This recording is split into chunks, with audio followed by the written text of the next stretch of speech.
ಹೇಳಿರ್ಬೋದು, ಎಲ್ಲ I T ಕಂಪ್ನಿಗಳಲ್ಲೂ ಎಂಪ್ಲಾಯೀಸ್ನ track ಮಾಡ್ತಿದ್ದಾರೆ. ಅವ್ರು ಎಷ್ಟು ಅವರ್ ಆನ್ಲೈನ್ ಇದ್ದಾರೆ, ಎಷ್ಟು ಅವರ್ ಸಿಸ್ಟಮ್ ಮುಂದೆ ಇದ್ದಾರೆ, ಎಷ್ಟು ಅವರ್ ಕೆಲಸ ಮಾಡ್ತಿದ್ದಾರೆ, ಸೊ ಎಷ್ಟು ಅವರ್ ಪ್ರೊಡಕ್ಟಿವ್ ಇದ್ದಾರೆ ಅಂತ ಹೇಳಿ.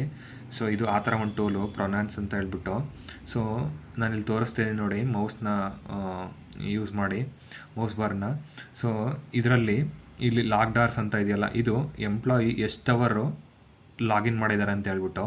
ಸೊ ಇದು ಟೈಮ್ ಆನ್ ಸಿಸ್ಟಮ್ ಅಂತ ತೋರಿಸ್ತಿದೆಯಲ್ಲ, ಇದು ಅಂದರೆ ಎಷ್ಟು ಅವರ್ ಆನ್ಲೈನ್ ಇದ್ದಾರೆ, ಸಿಸ್ಟಮ್ ಮುಂದೆ ಇದ್ದಾರೆ ಅಂತ ಹೇಳ್ಬಿಟ್ಟು. ಅದನ್ನು ಹೆಂಗೆ ಟ್ರ್ಯಾಕ್ ಮಾಡುತ್ತೆ ಅಂದರೆ, ಎಂಪ್ಲಾಯೀಸ್ದು ಮೌಸು ಮತ್ತು ಕೀಬೋರ್ಡ್ ಯೂಸೇಜ್ನ ಯೂಸ್ ಮಾಡಿ ಟ್ರ್ಯಾಕ್ ಮಾಡುತ್ತೆ.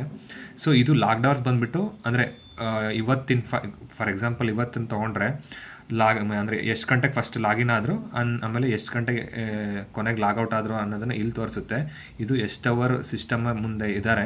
ಸೊ ಇದು ಬಂದುಬಿಟ್ಟು ಲಾಗಿನ್ ಆಗಿದ್ದು ಮತ್ತು ಲಾಗೌಟ್ ಆಗಿದ್ದ ಟೈಮ್ ಮುಂಚೆ ಎಷ್ಟು ಅವರು ಸಿಸ್ಟಮಿಂದ ಅವೇ ಇದ್ದಾರೆ ಅಂತ ಹೇಳ್ಬಿಟ್ಟು. ಇದು ಸಿಸ್ಟಮಲ್ಲಿ ಲಾಗಿನ್ ಇದ್ದಾರೆ, ಬಟ್ ಈ ಟೈಮಲ್ಲಿ ಮೌಸ್ ಮತ್ತು ಕೀಬೋರ್ಡ್ದು ಆ್ಯಕ್ಟಿವಿಟಿ ಇಲ್ಲ ಅಂತ ಹೇಳ್ಬಿಟ್ಟು. ಸೊ ಇದು ಬಂದುಬಿಟ್ಟು ಇದು ಲಾಗ್ಡ್ ಅವರ್ಸ್ ಇದೆಯಲ್ಲ, ಲಾಗ್ಡ್ ಅವರ್ಸ್ ಮತ್ತು ಮೈನಸ್ ಐಡಲ್ ಅವರ್ಸ್ ಇದೆಯಲ್ಲ, ಇದನ್ನು ಮೈನಸ್ ಮಾಡಿ ಪ್ರೊಡಕ್ಟಿವ್ ಅವರ್ಸ್ ತೋರಿಸುತ್ತೆ. ಇದು ಓವರಾಲ್ ಪರ್ಸೆಂಟೇಜ್. ಈಗ ಫಾರ್ ಎಕ್ಸಾಂಪಲ್ 100% ತೊಗೊಂಡ್ರೆ, ಸೊ ಇದರಲ್ಲಿ ಎಷ್ಟು ಪರ್ಸೆಂಟ್ ಎಫಿಷಿಯನ್ಸಿ ಇದೆ ಅಂತ ಹೇಳ್ಬಿಟ್ಟು